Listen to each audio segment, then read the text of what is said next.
If you'd like to ask any questions for the panelists, we will have time at the end of this discussion panel to get into audience questions, and we'd like to leave a good 10 or 15 minutes, if possible, for any questions that you might have of these three experts in this field who have been doing work for a very long time directly with the community. So you can do that in the Q&A. That button is at the bottom of your screen. We also have simultaneous translation available all day, which you can also access down at the bottom of your screen. And there's a menu to choose the language that you'll need translation into. A quick request too, and a reminder for all of our speakers today, try to take your time and remind yourself not to speak too quickly, because we do have interpreters who will be interpreting in real time. And finally, with no further delay, and get right into the discussion, thank you so much for joining this session. We're doing a discussion panel on disability at work in New Brunswick. And with me today is Haley Flaro of Ability New Brunswick, Ben McNamara of Inclusion New Brunswick, and Kristen Barnes from the Canadian Mental Health Association of New Brunswick. And as a quick introduction to our three panelists, Haley Flaro has more than 25 years of management and administration experience in nonprofit and community-based sectors. A leader in health and disability advocacy, she has been making her mark in communities throughout New Brunswick as Ability New Brunswick's executive director since 2006. Haley is a community builder, a published author, as well as a dedicated advocate for persons living with a mobility disability, youth, seniors, and persons living in poverty. Haley Flaro serves on several government committees and boards related to poverty, social assistance, employment, health, and disability. Among others, Haley is vice chairperson of WorkSafe New Brunswick and a board member for the Institute for Research on Public Policy. Ben McNamara is a strategic leader with over 15 years of experience in fostering inclusive communities and leading high-performing teams. He is currently the Director of Education and Policy at Inclusion New Brunswick and has held key roles within the organization, including Director of Youth and Adult Programs and Education Specialist.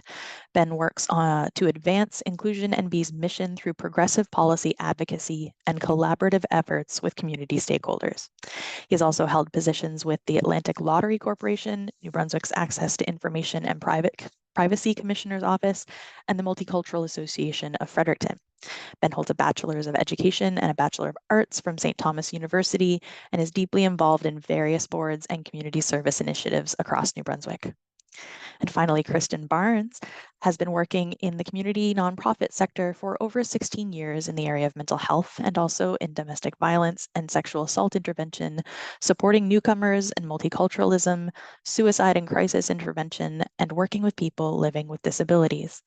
Over the last 10 years, Kristen has worked with the Canadian Mental Health Association of New Brunswick as Director of Operations, and most recently as Director of the New Brunswick Integrated Youth Services.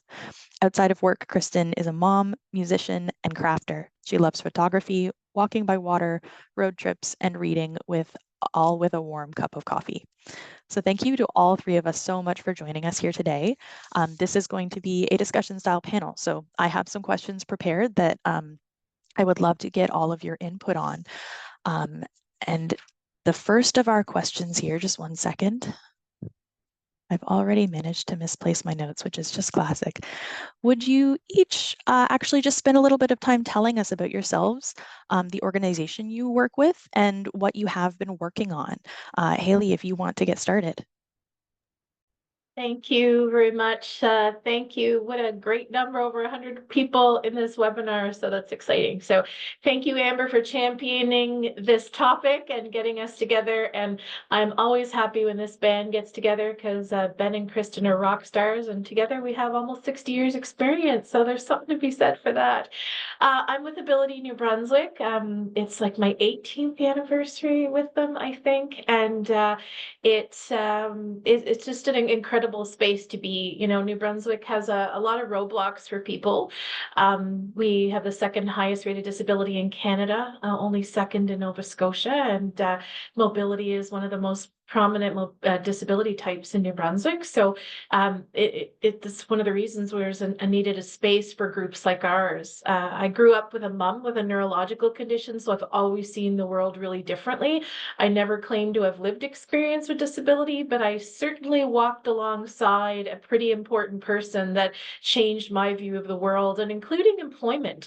I watched my mother have amazing support plans as an emergency nurse where she was able to continue nursing until she made the informed decision that she couldn't, in all kinds of really creative ways. So a couple of things I just want to mention before. Have I ever spoken for 3 minutes, Kristen and Ben? No.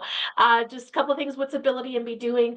Lots of things in the workplace space. But a couple of things I want to mention are person-centered planning services to help people reach their education employment goals, and to be a resource for HR professionals, businesses on how to best support people, and our Accessible MB program, which is in a 3-year prototype, which offers free accessibility reviews. It's not individual reviews, but for businesses and workplaces to ensure you have the best possible space to support people with a mobility disability. So I have lots more to say, but I will go over to the other members of the band. Great, thank you so much. Ben, why don't you give an introduction to yourself and your organization?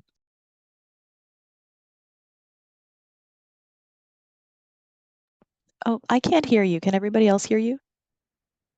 Okay, no, I think there might be an issue with your audio. Sorry. Let's try this. How about that? I can hear you now. Thank you. Technology failing me at the first instance. I was just about to say, Haley, I'm right there with you of trying to cram things into 2 or 3 minutes, but we'll give it a go. My name is Ben McNamara. I'm the Director of Education and Policy with Inclusion New Brunswick. And a number of you may have heard of our organization under our previous name, the New Brunswick Association for Community Living, or NBACL. We've been an organization that's been around for 67 years. And being the first week of school, it's fun for me to tell how we started as an organization of parents who wanted more for their son or daughter with an intellectual or developmental disability than simply to go to a hospital for their life. So our organization was created by parents to create schools in church basements and around kitchen tables for individuals with an intellectual disability, and has now grown over the past 67 years to have 70 staff members throughout the province of New Brunswick, working throughout the entire life cycle to support individuals with a disability. A couple of quick program things I wanted to highlight is we have a transition to work program that works in 60 high schools throughout the province. The employment rate for an individual with an intellectual disability is 25%.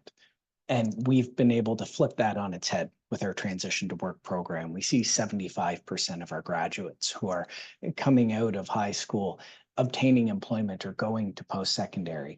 We also have a Ready, Willing, and Able program, which is a national initiative that actually works with employers to help employers make their workplace more inclusive. And we have a wonderful labor market facilitator who goes into workplaces to provide on-the-site feedback to individuals.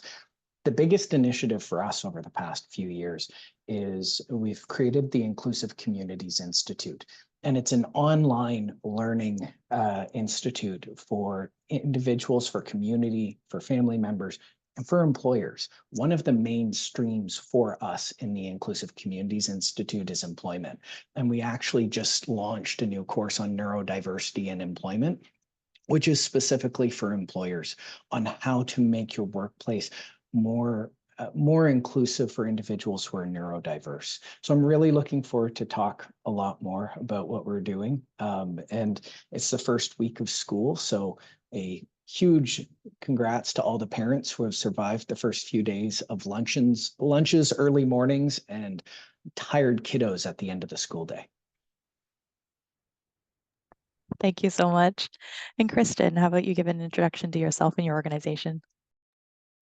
Thanks, Amber. And I agree with Ben and Haley. It's such a it's such a joy to be able to kind of be on a screen in a different venue, I guess, or capacity and having these conversations very openly. And it's so nice to see such a high engagement in this topic.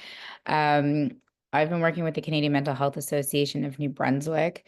Mental health and wellness has always been a passion of mine. Myself, I've struggled to somewhat with my mental health, but I've lived alongside many people that I've seen go through the challenges. And so finding ways to move mental health forward and bring awareness to it and help everybody really start that conversation and learn ways to better care for ourselves and for the people around us has always been a passion of mine. I myself also live with a disability. I'm legally blind. So advocating for inclusion and accessibility has also been an area of interest of mine. So I think this conversation is so important. And at CMHA, we're very well aware that, whether you live with what may be considered a mental health disability or a physical disability or no matter what you're living with, there's always concurrent experiences. And we see a high prevalence with people who experience different types of disabilities also experiencing mental health concerns. And I think one of the things that we've worked on is trying to bring attention to the fact that we're not just talking about those living with mental illness. We're talking about, we say 1 in 5 or 1 in 4 people will experience mental illness, but the reality is 5 in 5 of us have mental health. And if we're not actively taking care of our mental health, just like we would take care of our physical health, we are at risk of a mental health concern, and we all experience mental health concerns. And so at CMHA, we've been doing more work on psychological health and safety in the workplace. Trying to bring those standards across Canada into New Brunswick. We've been doing work with, we do ongoing work with trainings and education, whether it be for workplaces and community and schools and universities, and bringing awareness to various topics, whether it be just managing stress in the workplace to resilience, work-life balance, among a lot of other topics that we would cover under the mental health lens, and trying to do different partnerships in the community, aligning with various groups like Haley and Ben's organization or other community groups, and to try to foster different relationships to help people see that mental health is not just like a one box thing. It affects everybody across all sectors. Thank you all so much. I think we're going to have a great conversation. I'm just going to get right into the first question to make sure we have lots of time.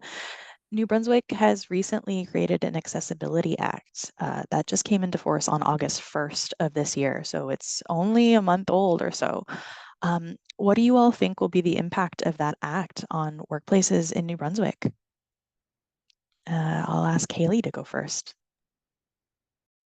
Thank you. I know we have lots to say on this, so I'll try not to steal the thunder of my colleagues, but we're really pumped in the the disability sector over this. There's no other way to say it, because these things don't happen overnight. There's been a lot of collective work to help build this, and I know some of the comments that I get are about, well, an act, regulations, like, was that really worth all the energy?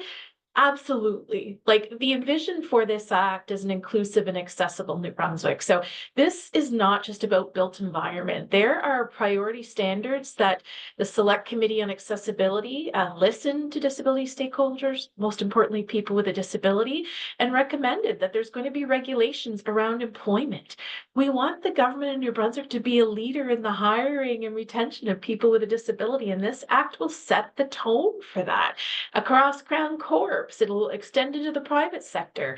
Accessibility plans are going to need to be submitted by all of you and the areas that you work. And that's not just about built environment. It's going to be about your hiring policies. So we're really excited about this, because sometimes we all do great work. We all envision that we, support people and have strong policies and effective strategies, but sometimes we need some legislation to really set the tone and culture for our province. This is going to be a big switch. There are organizations like all of ours at this table that are going to be there to help you with your, accessibility plans, your inclusion plans, and your policies. But it's going to be a way for all of us to row together and really set the tone in New Brunswick in areas that have been identified, like employment, built environment, education, sport and recreation. We're going to be the only province in Canada with a regulatory standard on sport and recreation. So no more leaving people with disabilities behind in that area. There's a lot of excitement, but stay tuned. In terms of logistics, the board is currently being convened by Post-Secondary Education Training and Labor. Maybe some of you applied, which is great, to be able to provide oversight to this legislation and begin work on these important regulatory standards. So I'm not excited at all, but I am, and it's going to be collaborative. None of these regulations will be developed without the input of New Brunswickers, the most important people with a disability. So that's my opening remarks. Take that, Ben and Kristen. What do you have to say? What do you have to say, Ben? I'm glad you let Haley go first, because I think first and foremost, need to recognize how much of a champion Haley has been around accessibility legislation in this province. So it's first of all, huge kudos to Haley and all the work that she has been doing. But one of the things that bonds all of us together as disability nonprofits is we're all members of the New Brunswick Disability Executive Network. So that is a collective of 10 disability nonprofits that work together throughout this province. And one of the things we see when these 10 organizations come together is the definition of who we're supporting is so broad. And one of the things that I think was the most exciting for me was seeing the definition of disability that was identified in the Accessibility Act. So it's the new definition that's identified is it means any impairment, mental, intellectual, cognitive learning, communication, or sensory impairment, or physical, or a functional limitation, whether permanent, whether temporary, episodic in nature, or evident, that in its interaction with one or more barriers hinders a person's full and equal participation in society. One of the things that, and I'm lucky in my role and I get to do a lot of professional development sessions with educators. And one of the things that I always start with is when we're thinking about disability, stop thinking about the disability only existing within the student or the child who's in front of you, because that's not where disability exists. It exists in society's relationship to interact with that person. And one of the things that this definition does and the Accessibility Act recognizes is that we need to change our standards and the way that we interact. We don't need to change people. There's not a silver bullet to change disability. Everyone has different support needs throughout this province. And whether you have a disability or not, you should be able to access services. You should be able to go to work, have a job, go home to your family. And one of the key things that sticks with me is the Accessibility Act. It's not a disability act. It's an accessibility act for all New Brunswickers. And this definition expands it so that we're identifying individuals with a disability and what type of disability exists, but also that disability just doesn't exist in a person, it exists in community. And one of the things we really need to focus on changing is some of the ableist structures that we've set up in community, and we've done so unknowingly. And we'll get into the nuts and bolts of some of the practical applications that HR professionals can do. But just one example I can think of is if you can't get in the door for employment, you're not going to be able to keep that job. If you have an application process that isn't even accessible for individuals, that is complicated in a way that automatically starts filtering people out, that is an ableist structure that's kind of filtering out people with a disability. So how do we make sure that we're not closing the door before people can even knock on it? So I'll turn it over to Kristen. Yes, thank you, Kristen. Yeah, I mean, to echo the excitement from Haley and, building on even what Ben said, it is more than just about setting regulations or saying, okay, we have a law now. It does start to break down some of that ableism that exists in a lot of our structures. prehistorically as well, that have just been kind of built into how we function, both societally and within the regulations and the laws that we've already had. In addition to that, it also is going to shift the way that we start to look at things, because it's not just about, like Haley said, the do I have an accessible and physical environment? It's also about, how am I communicating? Does my workplace have, accessible communication? Does my workplace have accommodations? And am I offering reasonable accommodations to fit all disability needs, not just what might be seen as a disability? And am I working with a person with a disability, and bringing the voice of people with lived experience of disability into more of a substantial view, or having a larger impact, and not just having them sometimes at the table, but being part of the discussions and part of the decisions. It starts to shift our approach. And, as we start to kind of deconstruct the ableism nature of it, it is going to start to foster a bit more of an accessible, but also a sense of belonging and inclusion for people with disabilities in the workplace. New Brunswick has a very, as Haley mentioned, like, we have a very high disability rate, but when we look at the employment rates of people with disabilities, we have a very large percentage of people in our province that are untapped and have such capacity to offer their skills, their knowledge, their expertise to the various fields of their interest. And because of the systems, like Ben mentioned, that, I can't even get my foot in the door, that pool of candidates is untapped. And really, I think New Brunswick is going to benefit from having more representation of disability in the workplace, or sustained representation in different workplaces. And so having that ability to not only like hire and retain employees with disabilities is going to bring new lenses to workplaces. It's also going to reduce stigma. And, there is stigma that exists, again, from sometimes that ableism perspective, but also just in the way that we view disability, and, changing the language and changing our approaches and looking at it like an accessibility approach as opposed to a disability approach is so important. So it's more than just a law. It's about setting some standards, standardizing some views. And, even from a mental health lens, people that we've worked with have struggled just even accessing certain services or benefits for disability, because mental health has not always been considered very clearly in definitions of disability in the past. And having something that very much is more inclusive to that is also going to shift things in workplaces as well. We know statistically, like 500,000 Canadians every week miss work because of mental health concern. So we know that it's going to be very crucial for the workplace to really help build resilience and hopefully start to shift that narrative. Great, thank you. We actually already have a few audience questions about sick days. So when we get to those questions, I'm sure that we'll have lots to talk about. Next, what should an accessibility standard for employment look like? What practical steps can an employer take to make their workplace more inclusive and accessible for everyone? And maybe I'll shuffle up the order this time and ask Ben to go first. Oh, sure.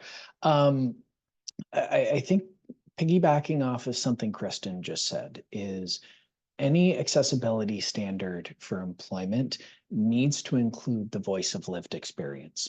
It needs to include those who have experienced the barriers to employment on a daily basis. We work with an organization that has a federal and provincial chapter called People First, and it's a group of self-advocates who have intellectual disabilities. And their motto is nothing about us without us. And that is the theme that we need to take when creating policy, not just from a provincial standpoint, but each individual employer seeking out individuals within your organization who can bring those different experiences of some of the barriers they've faced. We internally have gone through that, as well as making sure that we're taking into account the voice of those who have a disability who work in our workplace when setting those policies, and making sure their voice and their concerns are heard and understood. And not just providing that input one time, but ongoing feedback and making sure that it's not just present at the table, but fully engaged and a sense of belonging in the workplace. I think one of the other pieces that is really key is making sure that we're developing accessibility standards across all stages of employment. So not just getting your foot in the door and applications, which are incredibly important, but thinking about the interviewing process, thinking about the onboarding process. What needs to be more accessible when an individual starts at a place of employment? How do we think about career development in terms of accessibility? We've worked, unfortunately, for a long time in certain situations where an individual has received a job who has an intellectual disability, and it's okay, well, they have their job. Well, I think everyone sitting around the table, we want to grow our careers. So how do we make sure that career development is just as accessible? Making sure that there's timely and regular and honest feedback in an accessible way. The third thing that I would really hone in on for employers is making sure there's communication accessibility within the workplace. Making sure that we're using clear, simple communication in materials, in the way that we're speaking, whether it's plain language, providing information in various formats. I saw a wonderful example at a warehouse one time, where instead of having the stations written out of what needed to be done at each station, everyone was able to see certain images that were there. And it helped the individuals who weren't able to read at the time. But also you have employees who are working who you don't necessarily know their strengths that might be able to help accommodate them without even asking. I think one of the other keys around communication, and I talk a lot with educators around this as well, just because someone does not have expressive communication does not mean they don't have receptive communication.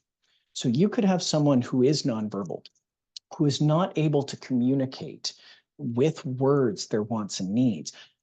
That doesn't mean they're not hearing and understanding the words that you're saying. So if you're in the place of employment, and let's say you have someone who has a job coach, if I were working in the place of employment, I was the employer and Haley was working for me and Kristen was her job coach, I'm not going to be talking about Haley in front of Haley to her job coach as though she's not there. But that sometimes is the way that we've approached people with a disability, is thinking that just because they can't communicate their needs means they can't understand the words that we're using. Making sure that we're treating everyone with the same presumption of competence in the workplace is incredibly important to make sure that we build that accessible and inclusive workplace. And I could keep on going, but I'm going to turn it over to someone else right now. Great, thanks. Kristen, do you have anything to weigh in on that question? Yeah, I think when we think about standards, one of the things we also have to bear in mind is that the concept of standards is like bare minimum. So when we look at an act, we look at things like what do we want to put in place? I think we also have to think about like what can we do to go above and beyond to actually achieve more inclusion, or supporting someone so that they do feel that they're just as able to be part of a workplace and perform alongside their colleagues and feel that sense of belonging. And so when you look at standards, you can also look at like what benefits or what structures do you have in place for employees. And I know, you mentioned there's a question about sick time. Like one of the things I was going to highlight is that we as CMHA have shifted our policies and have encouraged a lot of workplaces to do the same thing, where instead of calling them sick days, call them health days, because we should not have to have employees who have to fake physical sick symptoms to take a mental health day, when if we don't have mental health, we don't have physical health either. And so if you can shift the narrative to say you have so many health days that you can take, whether that be a mental health day or a physical health day, if someone is not well mentally and they have the ability to non-judgmentally take a day off sick and come back better the next day, they will come back and perform better than a lot of people on a good day. But if we are constantly feeling like, we have to pretend that we're physically sick in order to just get a sick day because we're so overwhelmed, then we end up seeing a lot of presenteeism, where we have people coming into the workplace, but they're there physically, but they're not there emotionally. And simple structures like that can help, providing self-care time. Another example of that is when we look at our focus on self-care and work-life balances as workplaces, oftentimes we look at deliverables, we look at demands, and we try to work. And the more we put structures in place that allow someone to really discern between, how much control do I have over the demand that I have in my workplace, it allows them the opportunity of autonomy to then look at, is this something within the realm of my control, and can I do this? And having support pieces in place for mental health is so important. And part of that is, we're constantly doing things like ergonomic assessments or health and safety control checks, things like that. But there's also, 13 psychological health and safety components or principles that we can look at that to then assess, on an ongoing basis. Are we also assessing that? Are we looking at the standards that we have in place, and how can I better my workplace, right? So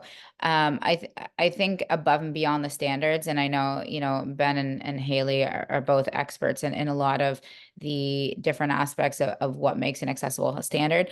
I think we also need to talk about like what goes above that. And, again, kudos to Haley for all the championing that you and your organization has done, that's really led to where we are now and the conversations that we're having, because that's starting to set us forward into the above and beyond. So just thinking more than just what we have to do. That's a great point, and thanks. Haley, what do you think? What do you want to weigh in on this question? Thank you. And just want to thank Ben and Kristen for all your accolades, but you both know it was a village to get this act over the goal line. So yeah, it's exciting. Totally echo what my colleagues say. What I'm envisioning for this employment standards is just really focus on the development of organizational systems, policies, and practice. It really has to help set the stage for creativity and changing our focus. Like my latest favorite saying, my husband's getting sick of it, is the 1990s called, they want the word accommodation back. Because I have people coming up to me saying, well, I have this person that's an accommodation. They are not an accommodation. We all need support plans. And when we get to that pandemic question, I'll talk more about that. But I have a support plan. I get rage driving across the bridge at 8 a.m. so I don't work till 9. I work 9 to 5. Like, we all have support plans. Kristen talked about ergonomic assessments. We have individuals, there's a lot of HR professionals that I speak to that don't know you can get occupational therapy assessments for those that have ADHD, with mental health difficulties, that have time management problems. Like, there's so many ways to help optimize people's success in the workplace. So yeah, 1980s, 1990s called, we're getting rid of the word accommodation. We're going to get back to, we all need support, and the pandemic changed that. But just quickly, we want I want, Ability MB wants the standard to focus on education. Every HR office in government should be using the Rethinkability modules to train their HR experts on working with people with intellectual disabilities, mobility disabilities, mental health difficulties. Like, there's really great training models, and it should be mandatory. It shouldn't just be, right now I often get requests for training when someone's made a boo-boo, when they've excluded someone, when they've said something disrespectful, and that's not positive human resources or coaching. So we need to shift towards that proactivity. Disability management systems, I'm sure we can find another name for that, but they should be more focused on the support plans, the connection, the linking to all the wonderful resources. So I've got the standard written if anyone wants to see it. No, not yet. But Ben talked about removing barriers during recruitment and hiring. I still need to get better at that, but this should help shift our focus. And it should be a a standard that focuses on what management responsibilities are. I really believe that this act and the employment standards are going to focus on a culture change. I'll just leave you with a short story. I had an employee the other day that we helped find his dream job. He got the workplace essential skills that he needed to do it. He has mobility disability, but it doesn't hold him back. He's a friend of mine as well. And I talked to him and I said, "You sound down. I hear it in your voice." And he said, our work group goes out every Thursday night for beer, and they always pick a place I can't get into. And I just feel so unsupported. I feel so excluded, and I'm afraid to say, "Hey, could we look at somewhere different so I could go too?" That's a cultural thing. Know who your team is and know, the best way to, because team building and support just doesn't happen in the office walls, right? So anyway, I'm working with him to find that voice, because he's going to suggest that new bar that's accessible next time, and we hope it goes well. Thank you. Great. It seems strange that there are still public places and businesses that don't, make it so that people can even get in the door. That alone seems like a problem, let alone the fact that people are making plans there with their coworkers. I'm going to ask you to go first again, Haley, just because you seem so keen to get to this question, and it's our last one. And then if we can try to keep it brief, just so that we have lots of time. We have some questions from the audience already, but the past several years, they've seen a global pandemic and a lot of changes to workplaces for a number of different reasons, and changes to laws and regulations. What impact have these changes had on things like accommodations and workplace standards? There was a lot of the pandemic was a terrible thing and, stressful. I won't even get into that. But there was some good that came out of it. And one of the things for our organization is we saw a shift in support for employees and what that looks like. And accommodations, and I hate the A word, I'm trying to get rid of it, is no longer about people with disabilities. Think of people needed support plans at my office this week because some of their kids didn't start class till 9 o'clock and the buses were a mess. And that's support plans to support, and most of them were women on my staff, so it was equity in the workplace, because for those that had childcare challenges. Kristen's nodding so she can share her story about busing and whatever with me this week. But the pandemic really shifted the focus on how to support people to be successful at work. And that was one of the key learnings for us, and I think it's helped take that stigma away from accommodations. I hope that human resources training and courses get rid of it and more focus on, people in the support plans. We need to be successful, because the pandemic did teach us that, those that needed changes in schedules, that maybe needed some stress management and mental health support, because I know it was tough emotionally. I felt it too. And we looked at mechanisms for our staff to make sure that we were getting support, from a mental health perspective, to be able to pace ourselves through it and work with a vulnerable population that was left behind more than many people. So yeah, that's the big learning for me for the pandemic. It shifted how we should be thinking about support to help people be successful at work. Let's get rid of some of our old archaic terms and really create a vision for what people need to be supported and successful. And organizations like Ben's and Kristen's, we have 1-800 numbers. Like, there's so many creative ideas. I love when an employer calls me and says, "Listen, just calling confidentially. And I'll just leave you with this. Like, I had one recently. I have an employee with MS, and she's struggling with her work right now. I know she's experienced some stress, and I'm so sensitive. I don't know much about disability. What's my approach?" And he doesn't have an HR department, a small business, and we just had a conversation about ways he could offer. You don't want to just let that go by until someone fails. I did some coaching with him on things to ask about, and he called me a week later saying, I had the budget. She's going to get an occupational therapy assessment. She's had a change in medication, so we're changing her hours for a couple weeks till she adjusts. He's like, "It was so enlightening for me, but I was just afraid to talk about it because I didn't know about it."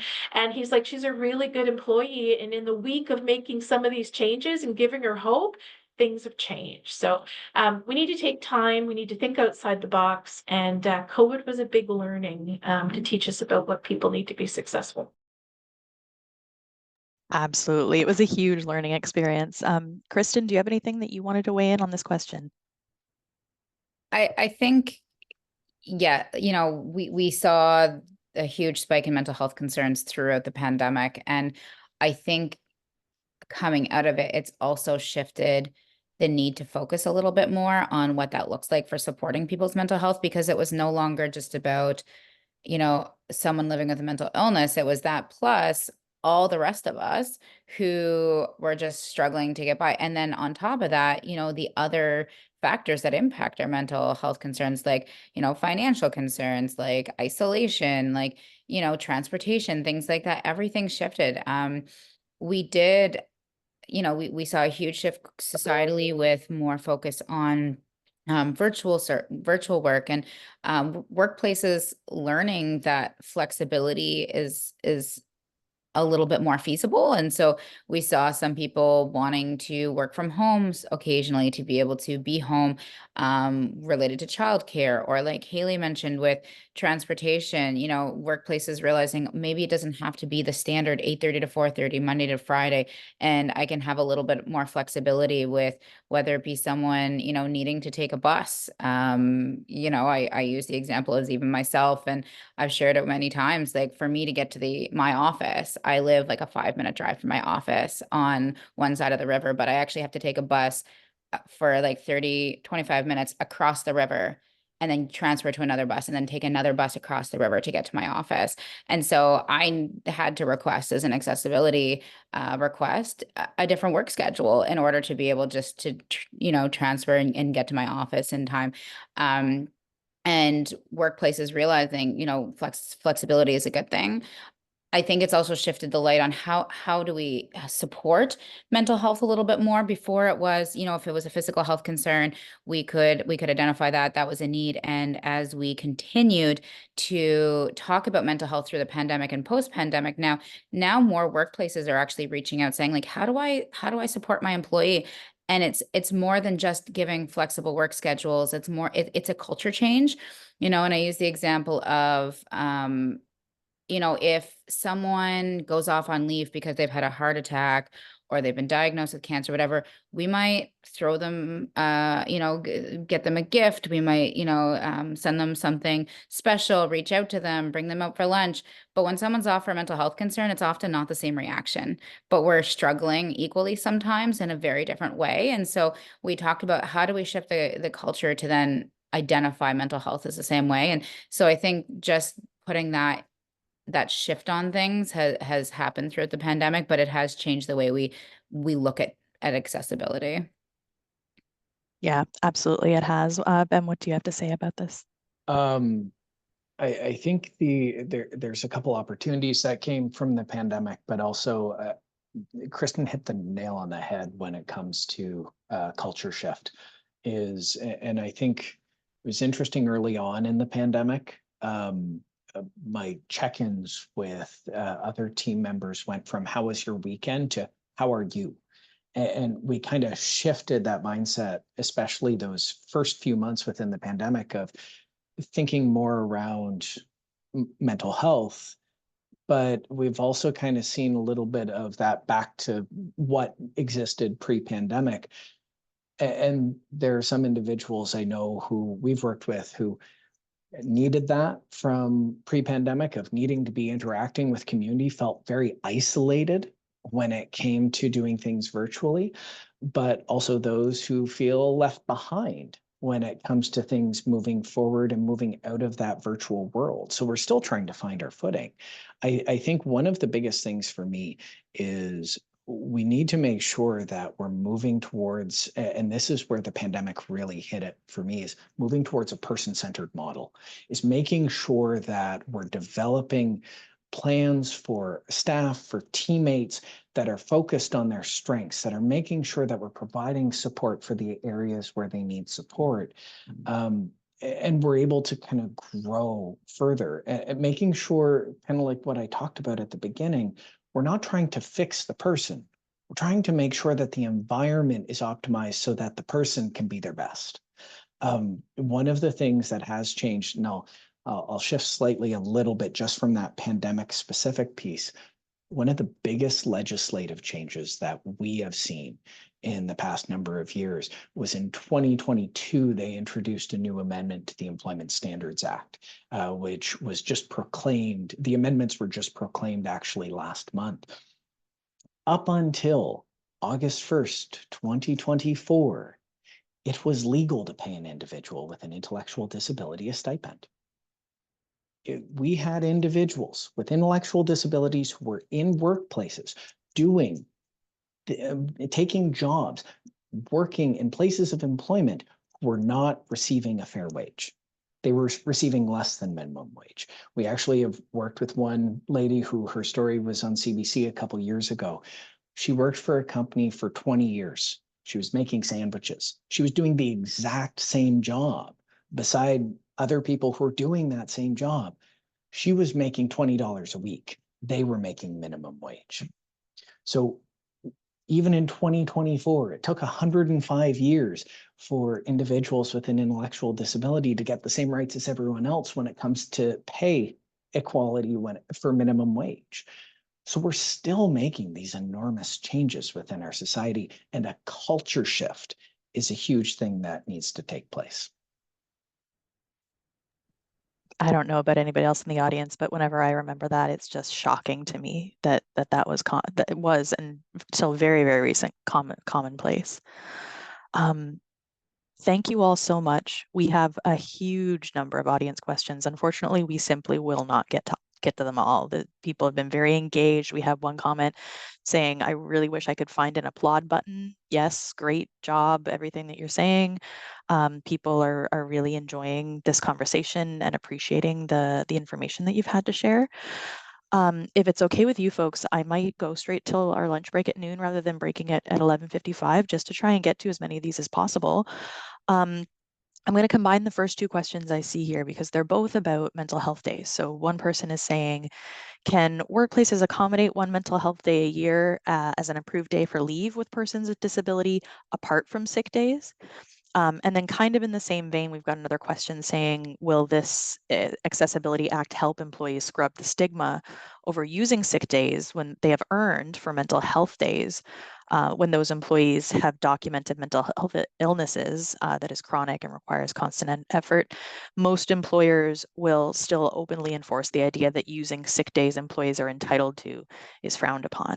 So any thoughts on the topic of mental health days and how workplaces can manage this?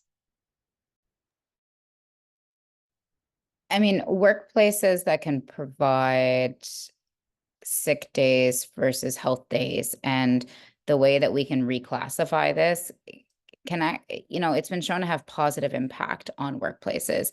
It is an employer policy that they can put in place. It's not mandated to how we define our sick time. We legislatively as employers, we have, again, minimum standards that we can put into place. However, you as a person, mental health is part of your health, and you as a person have the right to take a health day as needed. Some workplaces acknowledge mental health as part of our health, and others, still are kind of in that realm of seeing it as a physical health symptom. Part of the Accessibility Act does speak to training. And when we look at the more training that we can provide or education and awareness, it does slowly start to help to reduce the stigma. And part of this is, again, like Ben, I think we've all touched on is a bit of that culture shift and furthering the conversation around what is health, I think is really important. And we have experts in the field, from Ben's organization to Haley's organizations to us, looking at the psychological health and safety standards. People can go into your workplace and do audits around even those psychological health and safety standards. And sick time, and that is part of that, in looking at, do you have the ability to take time off for your mental health? Psychological health and safety standards is something that exists across Canada. It's not part of federal legislation at this time, but it is a standard that workplaces can adopt and be coached through and supported through organizations. And you know, it can help to shift. It is a shift, though. It has to be a culture change. And part of an inclusive environment is a culture change. It is someone who lives with a disability, including mental health, who has the ability to come in and take care of themselves when they need it, and access the health services that they need when they need it. Whether you're living with a mental health disability or you're living with a physical health disability, but need a mental health day.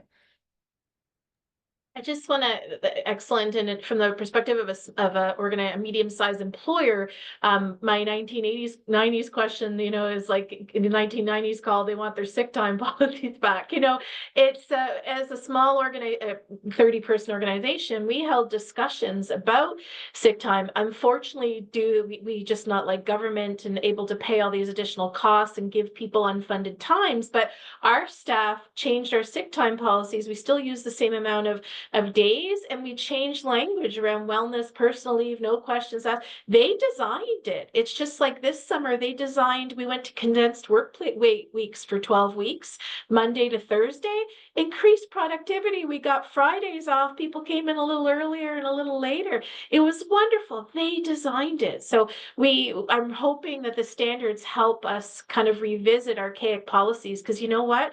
New Brunswick's having a hard time keeping talent, getting employees. And these are not costs when you look at the cost of having to hire new people, orient new people, because you're stuck in archaic sick time policies. So that's my 84 cents. Yeah, and I just to add on to, I think I know I work for an organization which our focus is intellectual developmental disability, but over 40% of people with a developmental disability have a co-occurring mental disorder or mental illness. And youth on the autism spectrum have rates of mental illness over 50%. And yet we're so far behind the times on even recognizing this dual diagnosis. And I can speak from experience of working with one young man who was seeking out mental health supports and was told, well, quite simply, that's your disability. That's not a mental health concern. And I think some of the conversations we still need to have is recognizing that individuals can have co-occurring disabilities. And how do we make sure that our support systems are there for that intersectionality? Thanks. That's a great point. We've got another question from the audience saying, I'm completely blind and I work in an environment where having faxes read to me is important. What's the expectation for other staff to respect and understand disability and read the fax? Is it HR responsibility to educate? Just before you folks jump in, I may suggest that you might also be interested in coming to our session at 1 o'clock from the Human Rights Commission, which might get into some of this employer responsibility stuff as well. But what do you folks think?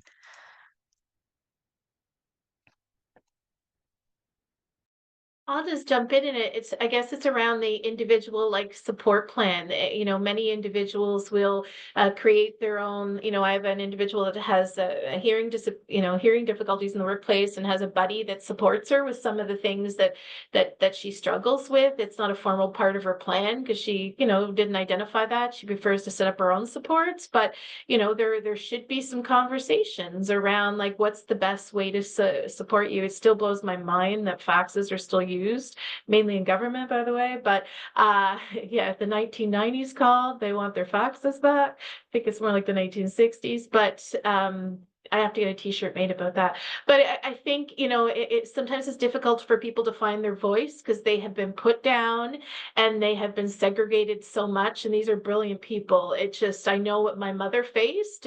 You know, she was a smart person with her own voice, but she faced so much stigma and discrimination because of her differences that it was hard at times to ask for support if she didn't feel like it was a welcoming environment. So my opinion on that is, you know, in terms of whose responsibility, I think there's a personal responsibility and there's a workplace responsibility. If that's something that's a roadblock, how can we change that? And maybe the solution's change in technology, but yeah, not sure.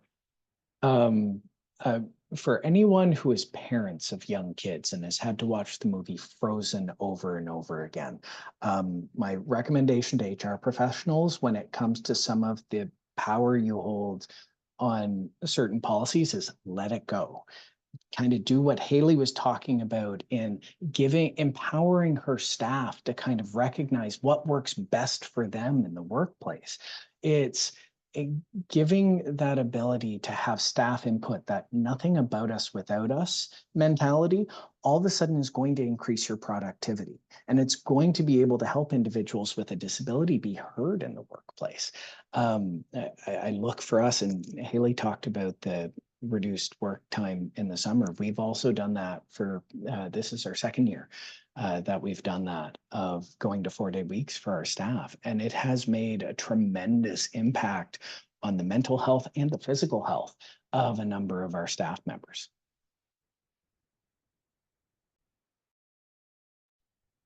And I guess I would just add to, like, with the tough part about when we say accommodations is that it really is an individual support plan, and everybody's needs are very different. You know, you'll have, 5 people who might be completely blind, and they will need completely different support plans. And that's not because one person's more able or not able. It's just because we all have different ways of coping and adapting to the environments that we're in, and we're all in very different environments. And so it is important for HR professionals, when you look at wanting the best out of your workplace and also wanting the best for your employers, but also then looking at how to have someone who can perform to the best of their abilities and retain them.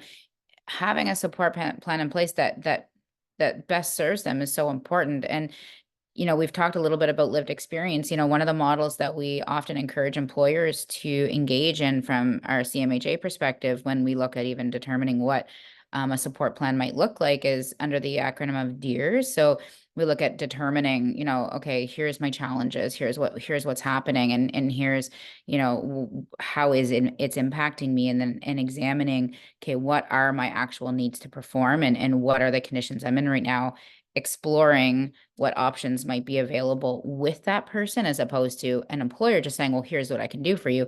Sometimes coming from the employee, they actually have experience going, you know what, if I had this, it would just make it so much easier. Or, I was thinking I could try this, but I didn't even know if it was an option. But in HR, actually sitting down with the person and having that conversation, you get so many more opportunities, and then resolving to, let's try this. And then, like, let's check in a week or two and see, has this made a difference for you? But there is a lot of evidence. There's research that shows by workplaces supporting an employee with a disability, no matter what type it is, you often have higher retainment or satisfaction when properly supported. Thank you all so much. We're coming right up on noon, so I'm probably going to break for lunch shortly. I do want to read some of the questions that we've got. We unfortunately won't have time to actually discuss or answer them, but a lot of them contain some observations that might be worth us all thinking about, or the audience here spending some time thinking about what this means for their workplaces. So the first one is asking how we can make education mandatory for HR professionals and managers. This person says that they were recently reprimanded for missing time due to children being sick, were criticized for their mental health declining, and when they spoke up, they were asked to resign. So thinking about, what those kinds of approaches mean to workplaces, and how training can be addressed, and maybe worth reaching out to some of these organizations to see what work they've been doing for training in workplaces. Another person says, can you speak to the issue of medical cost and access as a barrier to disabled workers? For example, the way that medical insurance and thus treatment for a disability is necessarily tied to employers if they offer this at all, and usually only for workers who are able to work above a certain particular number of hours. They're wondering about how to make job mobility and career progression even possible or accessible when transitioning between jobs can mean losing health insurance coverage, or having to go through a probation period before being covered by a different employer's insurance. Something we're thinking about here. And then the last question that I think would be worth talking about and just keeping in mind before we leave today is asking about whether or not the organizations here today have noticed a rollback in the accessibility measures that were created during the early pandemic, like removing work from home hybrid options, pushing for in-person only events, removal of masking, active hostility towards people who still need to mask. They say it feels like the pandemic started a lot of important conversations about the need for things like clean air, access for immunocompromised people, and these conversations were abruptly buried once government removed masking mandates to the point where we're now seeing mask bans in some other jurisdictions. So another thing, some food for thought. Thank you all so much. I wish we could have discussed some of these questions because I think that they're well worth getting into, but unfortunately we are past our time. So thank you so much to Haley, Ben, and Kristen. This was such an enlightening and informative conversation. The audience was clearly, truly engaged, and thank you so much for joining us today. We're going to take a break now for lunch until 1 p.m. And please note that we've dropped a feedback survey in the chat for this session. So we have a smaller feedback survey for session-specific feedback. If you'd like to give any feedback to these presenters or about, how this session went for you, please feel free to fill that out. We'll be back at 1 p.m. after a lunch break with our next session on the duty to accommodate at work, the rights and responsibilities of employees and employers. And that'll be given by Megan Griffin, who's the current director of the New Brunswick Human Rights Commission. So please feel free to come back and join us then. Thank you so much to Haley, Ben, and Kristen for this really valuable conversation. Thank you so much. Thank you for having us. You can Google me and find me, and I'm happy to take individual questions too. So we're all very accessible, right, Ben and Kristen? Yeah. Absolutely. And I think I put in the link there or in the chat, just the link to the Inclusive Communities Institute for anyone who's interested on some of those courses that Inclusion NB has created. Awesome. Perfect. Thank you. Got lots of thank yous from the audience too. Thank you so much. Reach out anytime for questions. Sure.